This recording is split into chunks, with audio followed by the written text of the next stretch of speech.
Alright guys, welcome tonight. Thank you so much for making this a part of your evening here. I'm just really excited about this last activity that we have. My name is Annalise Parker and I am the president this semester of the Child and Family Advocacy Society. So thank you so much for your support and coming. We're just going to go ahead and start. Jimmy offered to give us our opening prayer and I'll just have a few announcements. Dear Heavenly Father, we are thankful for this day and we're grateful to be at BYU Idaho. Thankful for this institution that provides us many opportunities to grow and strengthen our testimonies of the gospel, of families, and of the progress we're making through life. We are thankful for those who have prepared this meeting. We're grateful for the students that have worked to advocate for the family through the society, and we pray for thy spirit to attend us this day and for us to take away an aspect or two from this meeting that we can apply as we leave, and we ask and pray for this in the name of Jesus Christ. Amen. Amen. Alright, so just a couple of quick announcements for you. One thing that we're really excited about tonight is that we had a lot of response from our online degree students who really wanted to be a part of the society and be involved in what we're doing. And so they requested that we make this available online. So starting tonight, we're going to start kind of filming a lot of our speakers and activities so that they can be a part of that. So we're just really excited about that and grateful for their involvement and grateful that they reached out to us on that. I also want to just have really quickly the committee for the semester stand up, anybody who's here. So Commit and I saw Jessica sneak in. Just got a couple of them here, but these guys have been so instrumental and helpful in getting everything put together this semester. And just really want to thank them for their support and help pulling everything off. Next semester we're going to be needing more help, and so if any of you are interested in being a part of the committee to help plan and pull off these activities and events throughout the semester, then come and talk to me right after the meeting tonight and I'll tell you a little bit about our plans, and we're going to try and get together before the semester ends to kind of try and get that going. So just stop and talk to me if you can. And then one just last note, we were able to hear from a representative from the Family Crisis Center for our last activity, and we started a donation drive. So tonight is the end of that, so if you brought any donations with you, you can just leave it here by the door before you go, and we'll get that all pulled together and drop it off just within the next couple of days. So thank you for everyone who participated in that as well. So I think that is all of our announcements. Can I make a quick one? Yeah, Did please. you mention Ryan Anderson? No, but would you please? Some of you, when we had the first event, those of you who are here, I showed you a quote from Ryan Anderson from the Heritage Foundation. Phenomenal advocate for religious freedom, traditional marriage, just the family in general. Anyhow, I've been in contact with him and he's agreed to come out and speak next month. So he's going to come out from BC and the society will be sponsoring it in the college. So it'll be a college forum January 16th during the forum hours. So Thursday, January 16th at 2 o'clock. This is going to be the big deal. So tell your friends, tell your family, everything. Very excited. Yeah. And Taylor Chapel. That's great. We are so very excited. Okay, great. We've already got great things coming. Kenneth is just going to take a second to introduce Brother Williams, and then we'll turn the time over to him. We're really excited to have him here with us tonight, and he's going to be talking to us about healthy relationships. He went to Ricks College and also BYU Provo. And that's BYU Provo is where he got his bachelor's degree, and then in California, that's where he got his master's in marriage and family counseling, and he's a counselor here in town, and he's been a teacher here for 5 years. So I'll turn the time over to him. Thank you. Thank you. I actually got up a little while ago just to give my chair to the old crippled guy.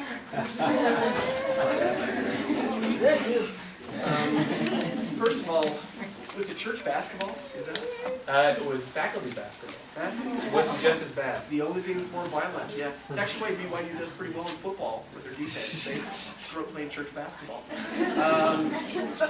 I was actually a little bit surprised Ken had asked me to talk on this because I spend so much time talking in classes about relationships that I don't want to bore you with the same old stuff, but I'm gonna. At least for maybe some of it from a little bit different angle. Yes? Can you spell your last name? I think so. Oh, you want me to spell? That was a test. Okay. Williams, W-I-L-L-I-A-M-S. Thought you were just questioning my intelligence. Happens with most of my students too. Anyway, do we have any? I know that not everybody here is a professional or a paraprofessional in this area. How many? Do you have any engineers here? Physical sciences at all? Okay, so help me out with this a little bit if I fumble on this one too much.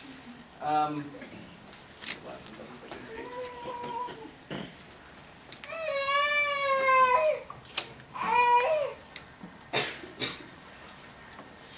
You know, the notion of inertia, I think it's an important one for us to be mindful of when we're developing families. Inertia, of course, is the resistance to any physical object to any change in its motion, including a change in direction. We're all familiar with that. First time, if you're from any Californians here, have you enjoyed driving on our roads?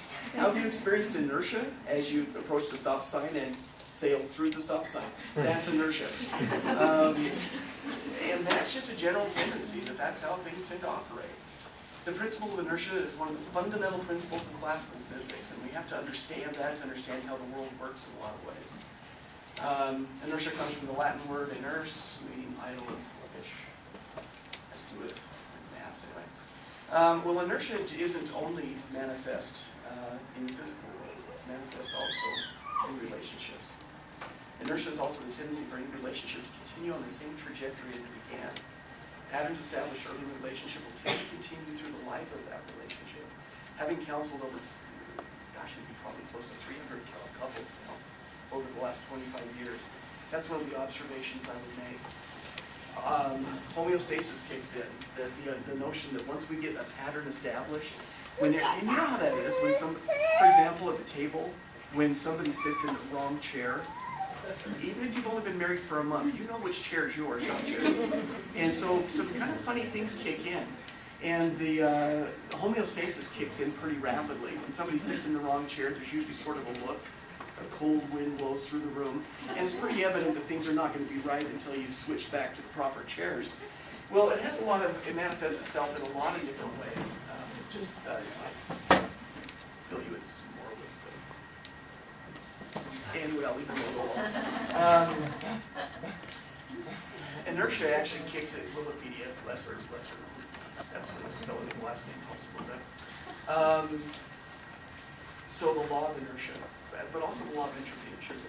Entropy is the tendency for a system to slow down over time. You're also familiar with the fact that things just don't go forever and ever and ever. Eventually, whatever energy there is in the universe turns into heat. It dissipates. The energy isn't lost, it's just gone somewhere else. But the tendency is for things to go ahead and cool down and to slow down and become similar to the rest of the environment.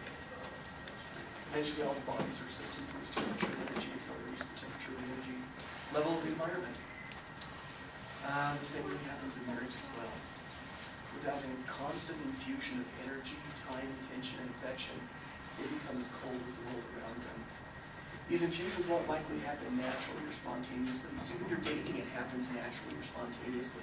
It is just so wonderful to be next to that person and have them tolerate you and not call campus security. That when you're starting to develop a relationship, you just spontaneously get excited and you want to do nice things for each other. You start to say nice things. In fact, that's a lot of why the relationship starts to build, is because there are those positive things taking place. Sadly, what happens naturally is we start to revert to elk or some of the other animals in the natural world, where we tend to not be terribly attentive and not engaged in that same way. I mentioned it in the class, I went to an elk herd south of town, and what happens most of the time is the males sit around in their choice locations in the field under the tree during the summer, chewing on their cuds, and the females are on the other side of the field tending to the young ones. In fact, that's the same thing that happens naturally with marriages as well. That's a sad and pathetic thing. Now, as I also point out in my classes, we're not here to be natural. The natural man is and it turns out to be the same way with the natural woman too. What we're trying to do is to approximate, to learn from and become like deity. So what we're trying to do is to overcome the natural and embrace the divine. A lot of what I want to talk with you about today is exactly that process of how it is that we can establish proper patterns early on and then continue to infuse energy into the system where it would be very, very easy for us to do the other. Get excited, enthusiastic, but be pointed in the wrong direction, and then over time, not only continue in that same mistaken direction and then kind of come apart, not just through divorce. That's not the only danger. There are a lot of other a lot of other dangers as well. So it's really all about the patterns we establish early in the relationship. And that's one of the things I talk about a lot in classes. A lot of you have heard my spiel about dating. I'm going to hit that one hard again tonight for a few different reasons. There are a lot of really important reasons for us to be mindful about dating. What is dating what is dating? Okay, you're like the other people. Yes, please. I think of Elder Oaks' definition of it, because there's actually two different kinds of dating as far as I know. There's the customary kind of dating where a guy asks a girl out on an unserious date for the purpose of getting to know them, with no level of commitment implied. And then there's the ones where you begin level of commitment. well, yeah, like you're gonna like the male will preside and protect over the general ideas of the date, and Right. the sister will do the same and try to nurture and bring value as well.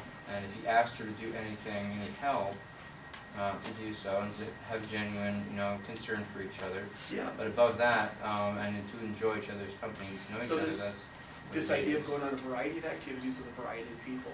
Yeah, that kind of dating. And we talked about, and I'm glad you brought up the point about the 3 Ps. You know what the 3 Ps are, right? Yeah. What are they? Boy, that was enthusiastic. Okay. Paid for and paired off. All right. A date is planned, You should.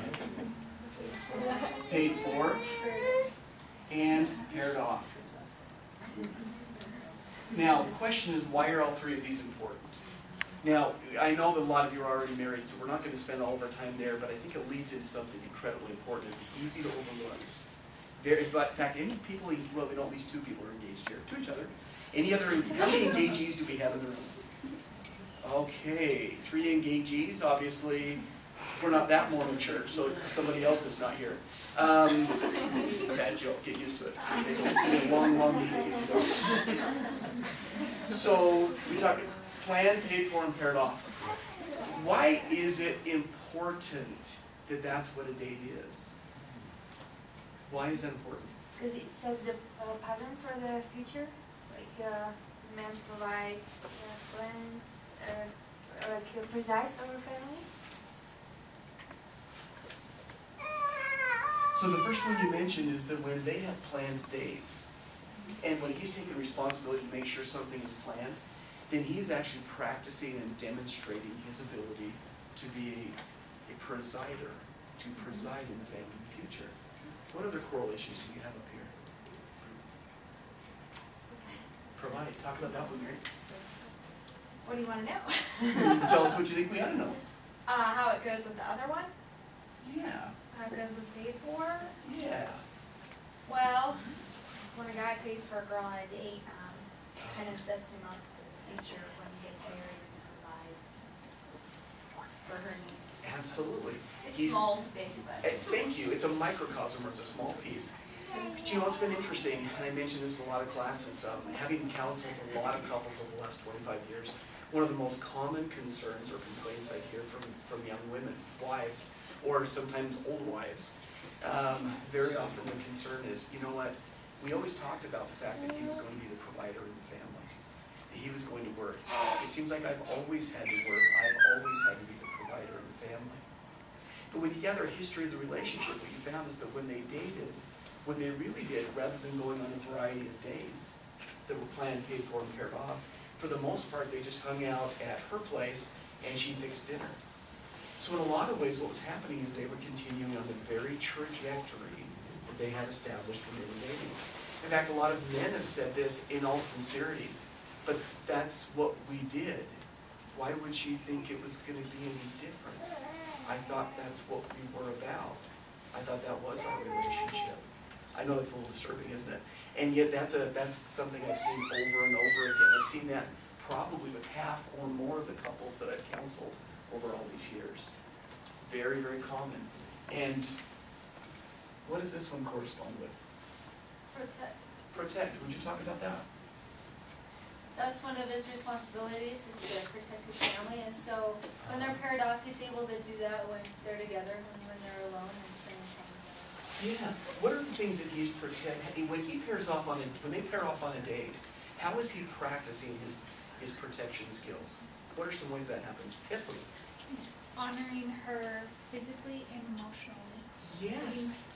It's something that a lot of guys forget, and a lot of girls forget, is that they need to expect, especially while dating, that he will respect her virtue and her emotional needs, and that carries into marriage in a bigger way than I think, at least I didn't realize. Would you talk, I think you're onto something critical. So you said it in a bigger way than you expected. Well, just, it's a respect issue. Like, I personally dated some people who didn't respect that, and that was hard, and it takes an emotional toll, I think, especially on women. And then to be with somebody who does respect that, it just goes leaps and bounds once you're in the temple. It goes leaps and bounds when there's even more things at stake, when you have children involved, to know that he'll protect you emotionally and that he cares about the most important part of you is. Do we have any single guys in the room? Single?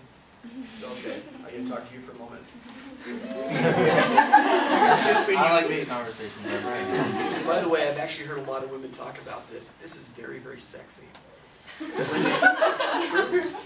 When a woman knows that he actually is crazy about her, that he cares so much about her, but he's willing to put very clear boundaries on the two of them, not expecting her to be the one, but that he puts clear boundaries, that's way attractive. Ladies, true? Yeah. Who knew you could be sexy by not being sexy? That's not showing up on the... We're going to edit this right. I'm teasing. Isn't that a surprise? But you're right. So part of it is protecting us from us. What other protection is practiced when you're pairing off? What other protection is taking place?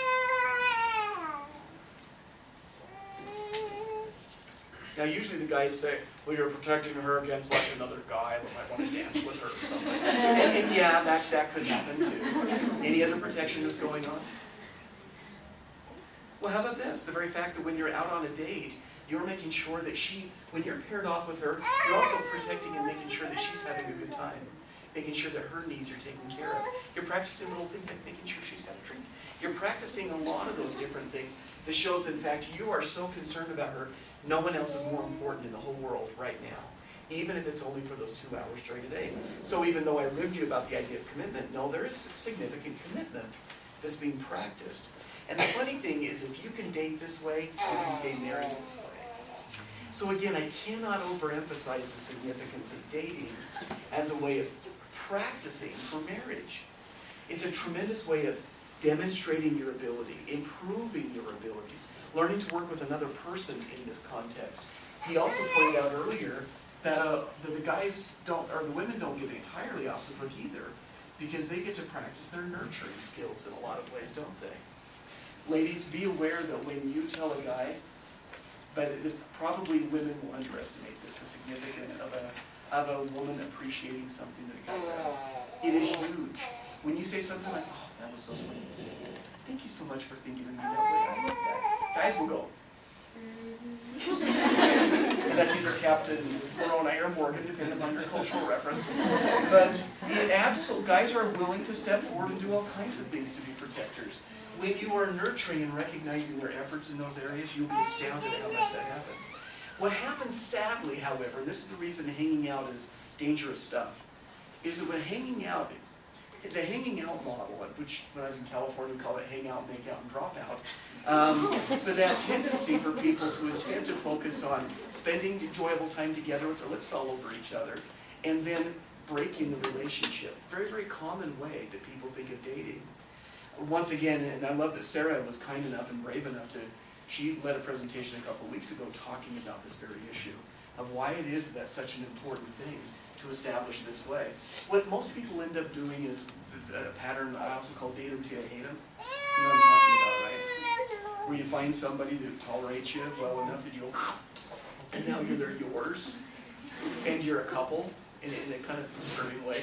That you're there, you're dating, and you date exclusively until you can't stand each other, and then you break up, and then you go attached to somebody else.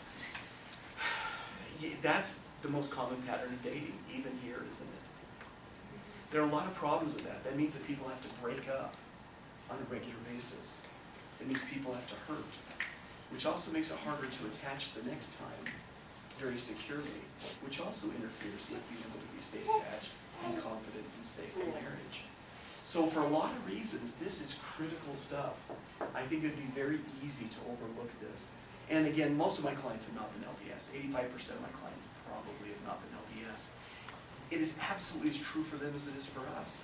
Just because you know more means you're more responsible to follow the patterns that have been revealed. But the wisdom and the protection that comes with that is absolutely astounding. Now, any questions with this or observations at this point? Questions or observations? Okay, most people, I tell you, been well trained, most of you have been in the classes, because anything above 45 degrees I own, right? So most people just scratch against the wall. You call it one for any reason. Okay, good. Now, the question could easily become one of, well then how does this roll over into marriage, or what about us married folks? Well, what role does dating play in marriage? What's that? I'm thinking like a reconnection. Ooh, talk about I that. think we can lose touch with each other. Our lives get so busy and we spend so much time doing other things that dating becomes a point where we can just let everything go and just be us. Yes. And I think that's one of the purposes of it, is just to reconnect us. President Kimball said that there's a 4-part never-failing formula for marital success. The first part has to do with how you select one another. Dating is the best way to select one another. Remember, when you go on a variety of activities, you get to know each other in a variety of settings. You get to see different parts of yourselves, you get to practice different parts of yourselves, you get to decide how to adjust when things change. And you have that opportunity to do that with practicing with another person. A lot of people think this when we date, oh gosh, I just date well, why do I date somebody and I don't marry that person? That's wasted, right? Are you kidding? Absolutely not. That's not only part of a valuable way of selecting, it's a way of practicing your skills. So that's a big part of the selection process. But President Kimball continued on and said that it requires great unselfishness. You see, when you date in this way, it also helps you to be less selfish, both prior to and in marriage. It might seem silly. Why do people not date once they get married? What are some common reasons us old married people don't date?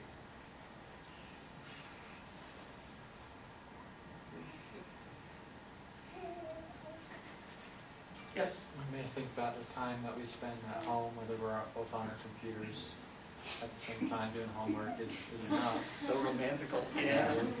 Yeah. So we're engaged in parallel activities. Those of you who are child development majors recognize the difference between being engaged in parallel play versus, what do you call it when you're playing actually with each other and connecting? What's it called? Cooperative play. Yeah.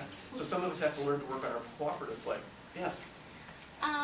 Maybe a lot of us think of dating as wooing, and so once you've already done the wooing, you don't have to do it anymore. That's right. There's no woo-woos. Yeah. There's no part duh on a woo. Is that how it works? So yeah, we get this idea that wooing is something. So courtship seems like it's something that you do when you're trying to catch somebody. But once you got them, then you don't have to worry about it anymore. How romantical is that? Yeah, okay. What other reasons do we not date once we get married?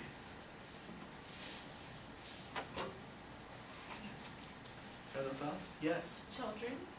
children, which is the best reason to date, Yeah. as far as I'm concerned. But Now- problems with babysitters or. It's challenging, yeah. Those of you who've had classes with me realize that my wife had been divorced in about 6 months, had 2 kids when the two of us met at a young adult dance. And so the 4 of us dated for 11 months and were married, and we were all sealed in the temple on the same day, and I adopted the boys legally 3 days later. So we hit the ground running. I jumped off a train once in Denmark, long story I won't get into. I was doing about 35, and I wasn't. But it was funny because when I jumped out of the train, I remember thinking, I gotta move my legs really, really fast. I didn't quite as rotund as I am now.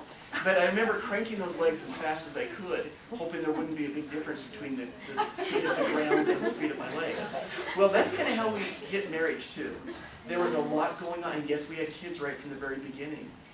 I got to tell you, my wife and my wife, I have to thank her for much of the great stuff that happened in our marriage, and she's one of the best instructors in marriage I've ever had. She made it crystal clear. She knew how important it was for us to be dating every week. She'd had a failed marriage. She knew. And it's interesting because I remember we were so broke, and we only had $6 a month that we could put into our dating fund. $600 a month gross income, 2 kids, $300 for babysitter,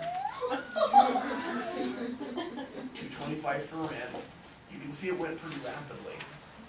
But we made sure that we always went on dates. Now, a lot of the time we were so poor that a date for us was, for a few weeks, it was us walking down, we'd have the neighbors keep an eye on the other side of the duplex, keep an eye on our kids once we put them down for bed, and don't tell Child Protective Services, but they would come back and forth and keep an eye on our kids and their kids, and we would do that for an hour and a half while we'd go get a shake, and then we'd walk home as slowly as we could and dream out loud. But we made sure that we talked with each other about how we loved each other and why we liked each other. And I mentioned before that entropy starts to kick in. Entropy. What it starts to happen is naturally we start to pay attention to other things. We start to pay attention to the kids. We start to pay attention to our jobs, etc. But can you imagine if this is how someone approached you when you were dating? Hey babe, what if you'd like to come to my place tonight, or you'll fix some dinner while I'm doing homework? After that, I'll play video games for a little bit while you're watching TV and giving the kids a bath. And after that, I'll stay up and do some homework while you go to bed. And Skype your mom for a while. I mean, none of us would even go into there if that's how we were really approaching things. And yet that sadly is what a lot of good people do, and they get lousy results. So the point I would make is that how critical it is that we learn how to court. But the courtship continues, just like President Kimball said. The courtship continues all the way through. It is so critical, so very critical. What are some of the best solutions you folks have found for making sure? How many married people do we have here? Quite a few, right? So we have lots of pros here. What are some of the ways that you have found of making sure that you keep the fire in the relationship? No personal stuff, thank you. Well, I mean like him coming out in speedo. Yes, Service is one of the biggest things. talk about that. We, just little things that like he does for me that I do for him. Like, Uh-huh. we have a little whiteboard on our fridge, and like before he leaves, he'll leave a little note that says, "Hey, I love you, have a good day." And I'll leave a little note before I leave, and just kind of little reminders that, hey, I'm thinking about you today, or I'll come home. Like last week, I was tested before, and so he made dinner and did dishes for me, so I Yeah. could take my test. And Yes. vice versa, I do the same thing for him. So I think So constantly you're just looking service out happens. for each other, and you're looking for ways to soften the other one's life a little bit, as well as verbally pointing out that you love them and things are fantastic. Good, I like that. What else? What else helps? Yes? It may sound funny, but we still flirt with each other. That's not funny at all. It's a great thing. It just keeps it fun and exciting and cheerful, I guess. Yes. It's on the positive side, and then we have little surprises for each other. We always, little notes or scavenger hunts, I don't know, just little things that we Good. do. Very wise. I like that. Maybe you guys should have, you know how they have the skills classes they do on campus? Maybe you need to do a married people flirting class. Like, teach people. Hey, baby. You know, teaching people how to do that sort of thing. So I think a lot of this sort of, isn't it true a lot of the time we just go, oh, I already got dibs on somebody, no sense doing that. How unkind could, that's mean. That is mean and naughty, so stop it. Okay, I think we really have to repent, and I mean that very sincerely. Any other things that you find, you married folks, that help kind of keep the flame going and help remind each other that you love each other, you're crazy about each other?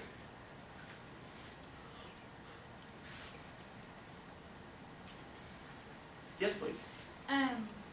There's a marriage counselor guy called Dr. Lend, and he has some CDs. He's also Yeah, right. and in It's that funny. CDs he has like 7 things that married people should do every single day, Yes. and it's like every single day, and each person needs to do most of them, but like you look into each other's eyes and say I love you, like a 10-second hug, Yes. 15-second kiss or something like that, and Uh-huh. there's just a list of things that when I first heard it I kind of thought it was a little bit silly, but we've been trying to do it and it does change things, and it's kind of, I'm at least intrigued on how much it does change things, because it's things that you do very naturally and you don't really have to think about when you're dating, because you're kind of in the moment and all that kind of stuff, but when so many other things are going on, it's nice that you just still remember to do the little things. We have a lot of people in here familiar with John Gottman. Familiar with Gottman, right? You know about his 5 magic hours? Well, Lund actually was at school at the same time Gottman was at the same school, and Lund says that he came up with the 7-hour idea, and then Gottman reduced it to 5. You don't have to smooch as much. That's the biggest change, I think. And it's, I mean, think about that. It was not difficult for you to do it. It wasn't difficult at all to have a 30-second smooch when you were dating. Now people get up and they give each other fist bumps when they go to work. Hey, see you later. And you know, what a shame that would be to somehow you used to brush your teeth. Bill Cosby jokes about that. He says, you know, when you're first married, you know, you sneak out of bed first thing in the morning, and then you slide back into bed so that when she wakes up, you can talk right at her face. And then she gets out of bed and brushes her teeth, and she slides back in, and then you talk to each other. He said, after you've been married 10 years, you just talk right into each other's noses. You gonna brush your teeth today? No, it's Saturday. And I think sometimes we get just about that lax and just about that dumb when it comes to marriage. And I'm gonna tell you this, if I was Satan, or one of his minions, and I don't know if they wear those glasses or not, but if I was on the dark side, some students have accused me, but if I was on the dark side, and I really wanted to destroy good people, I would convince you that it's not important for you to be attentive to each other even more than you were before you got married. Because the truth is, that person deserves your affection, your attendance, your approval, more now than they did when you were dating, don't they? They put up with you. I mean, they don't just go on dates with you. They work for you. They think about you all day. They're doing all kinds of kind things. They're bearing your children. There's so many ways that and yet sometimes we get this idea that it doesn't matter once we're married. I think that is literally one of Satan's plans to try to hurt good people. In the same way that we see dating being made over so that people are losing the benefits they help them to prepare for and be able to select wisely when it comes to marriage. The same thing is happening on the marriage end of things. People are not recognizing how important that is. Now, questions or observations up to this point? Please. I remember when I first started dating, I didn't have the concept of the 3 Ps. Most people don't. And so it was really hard to think of a good date. I would either end up spending too much money, or it would end up not being fun, or something would go wrong, or just wouldn't happen, or the date would just not happen because it wasn't completely ready to happen. Yeah. But I've noticed that the last few dates I've gone on that have had these, at least as best as I could, and I've learned from them since, they not only happened, but they were a lot more enjoyable, and we got something done, and both of them were, as an end result or an end goal, in some way service-oriented. and when both of us were giving up a piece of our time for something else, for some other purpose or some other cause. Gotcha. And we certainly learn a lot about each other during those dates, don't we? We get a good sense about what they value, how they respond to different kinds of situations, how we respond to each other. There's a lot of practice. It's funny because I think once again, I think it would be very easy for us to underestimate the significance of that prior to marriage. Any other observations or questions about dating once we, oh, please, don't throw it out there. I'll take anything. I was just gonna say, not always, but I've noticed that sometimes when I'm feeling maybe unloved or unnoticed, Yeah. that it's usually because I'm concentrated on myself. And when I start feeling that way, I recognize it, and then act or go out of my way to do something for him, whether it's service or a surprise or flirting. Yeah. It begins to change, and I feel love again. I feel happy again, and it's because I'm focused on him, and he's reciprocating. Because you're literally intentionally infusing something. You're infusing energy into this system. And that literally is what he's saying, amen. Yep, she sure is. But literally the fact that you're doing that, I think, so what naturally happens when that other person starts to show that we are fantastic to them? What happens? What's the response that usually evokes when somebody makes it clear that they really think we're fantastic and they love us? Start acting fantastic. Captain Fantastic over here. Talk about that, would you? Well, if like she compliments me on something I do, then I'm more likely to do it again or to do even better, like more fully or something. Married dudes? Is that true? Is that kind of typical? Yeah. Why do we do that? Why are we so easy? Why do we do that? I happen to think that it's built into us, this tremendous desire to care for somebody. We recognize women and their desire to care for and nurture little ones. That's a really easy one to get excited. It's so easy to do when little ones are so cute. They do those cute little things. For the big hairy ones, not always so much. But men, on the other hand, I think we have this innate desire, tremendous desire to protect, to watch out for, to help. When you lean into your husband and you show that you really love him, in a funny way, we men are actually pretty simple in that way. We love rising to the occasion. Sadly, I think the adversary would have us get this idea that if we just nag each other enough, then that's going to bring about the desired change. Well, we know how attractive that is. And in fact, I would add this. There's a funny thing that when you, can I tell you, those of you who had classes with me, you know that I'm really a big believer in the counsel method as an inspired way of making decisions together. And it's concerned me that a lot of students in class, they have the idea that what a family council or marriage council will be is each week they'll get together and talk about the things they didn't like that happened during the week. Well, that's not how the brethren do it in Salt Lake. And I don't think that's at all what we really should be doing.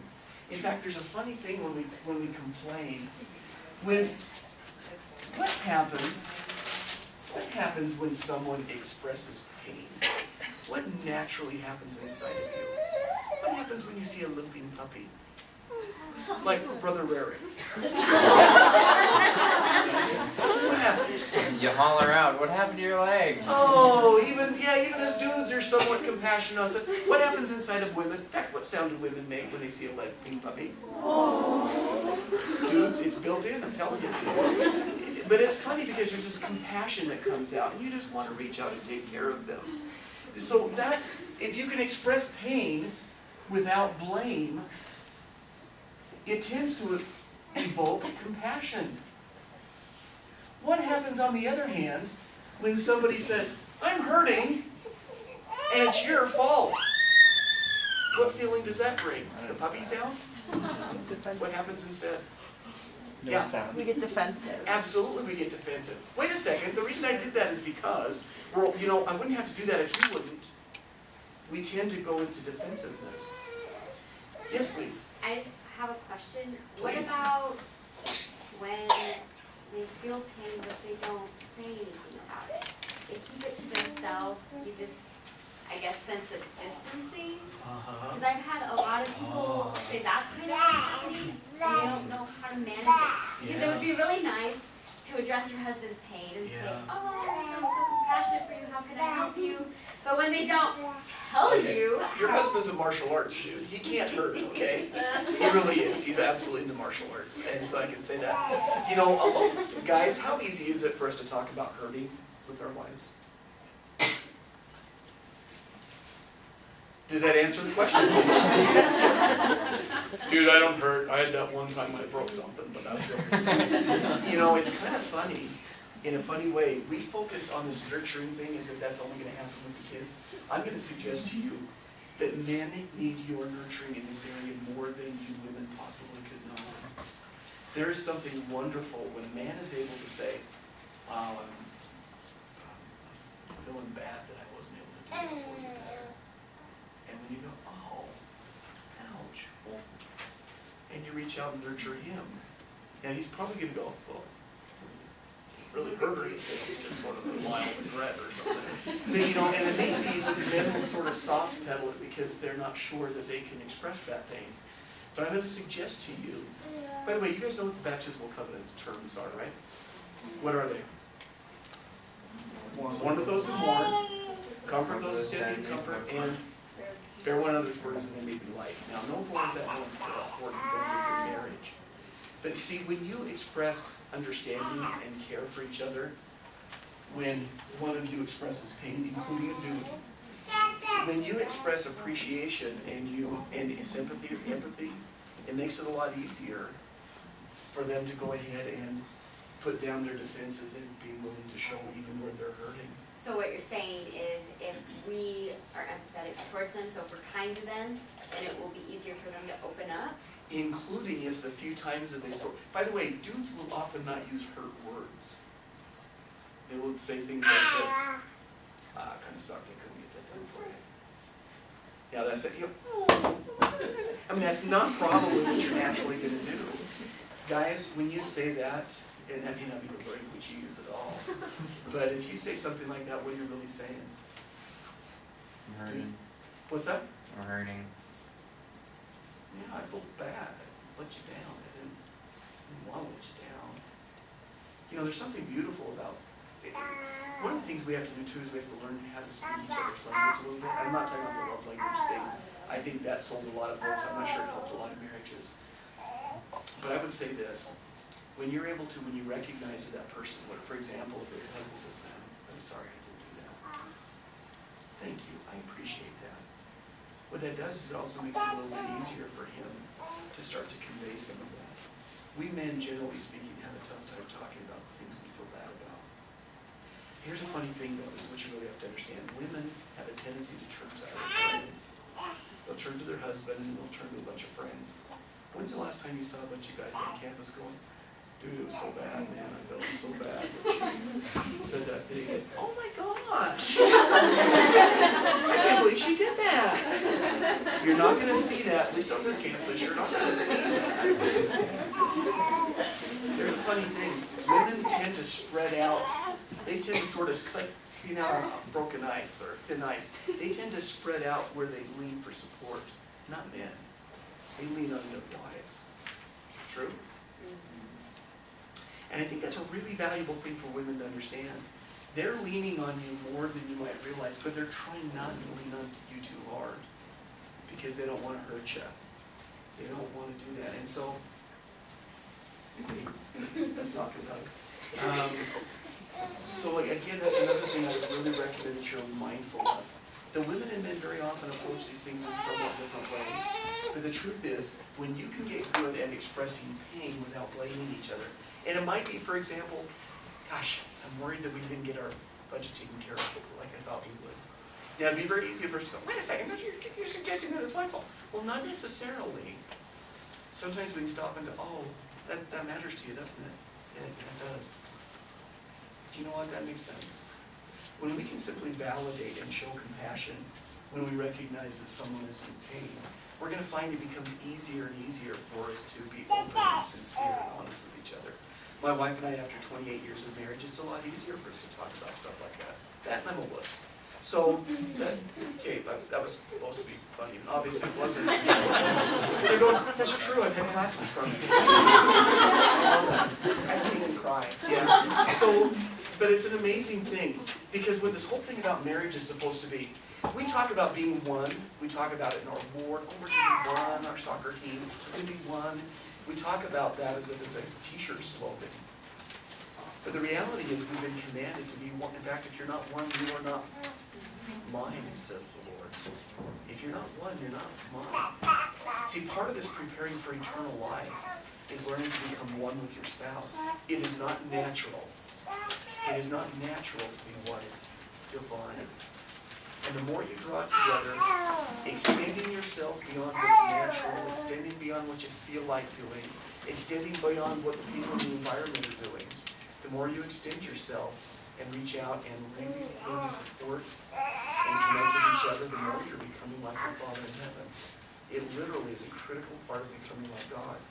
It's one of the reasons marriage matters, especially marriage between a man and a woman at this time. Well, and it's probably time to start to wrap up here. I'm going to lead with this, if you don't mind.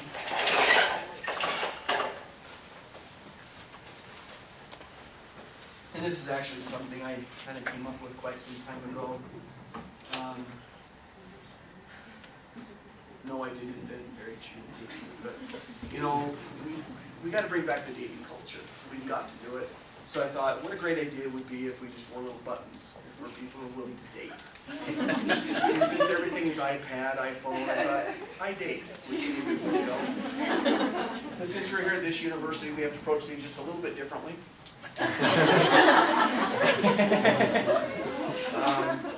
But once again, I think we can really reach out to the married folks too. Really. And I recognize some of us, we were trying to get into the dating thing and we're having to struggle a little bit. Might be a little more direct than others. Perhaps even a little more direct. This may be a little direct. But I suggest that we would be very, very wise to bring back the date. I think it is incumbent upon us. I think when you married people, when you old married folks that are all at 22, I think when you date also, it teaches other people, single people, how to date. We have got to bring back a dating culture. I believe it's godly. I believe it literally prepares us to be like our Father in heaven. I think it brings love and compassion. It helps your children to be excited about marriage. One time I was talking with my goofy kids on the phone. My son, this was years ago before he got engaged and married and has 3 kids now. But I was talking with him once on the phone, and he was talking about his sadness because a young lady he had gone on a few dates with, there had been a little drama, and he was disappointed. And his younger brother was trying to get married, and his sister was trying to get married. He said, "What's with you guys? What is it with you guys being in such a big hurry to get married?" He said, "Dad, don't you get it?" I said, "What, Trevor?" He said, "Dad, we talk about it on the phone with each other." They were living in 3 different states, by the way, at the time. We talk about it on the phone with each other all the time. I said, "What?" "We know that you and Mom are crazy about each other. You guys are happy. You like each other. You're married to your best friends." That's exactly what we want in life. And I got to tell you, I've never received a greater compliment in my life than having my children want to engage in marriage because they'd seen something that brought happiness. I think we need to bring back the date. I think we've got to overcome entropy, the law of entropy and the other laws of thermodynamics, so that rather than cooling off with time, we get warmer and warmer. And the truth is, my wife is a bigger hottie now than she was 29 years ago when we were dating. I love her so much. Please, please don't miss the opportunities to draw together. That's my encouragement to you. It's a commandment from the prophets, but it's my testimony to you. That brings joy in this life and prepares for the eternal life. In the name of Jesus Christ. Amen. Thank you. If you can come up here for a moment. Sure. He's leaving us, I don't know if many of you know that, but he's not the teacher anymore. And so we compiled this notebook for you and all of this are written just notes. So thank you so much for everything. You've really changed our lives. So thank you.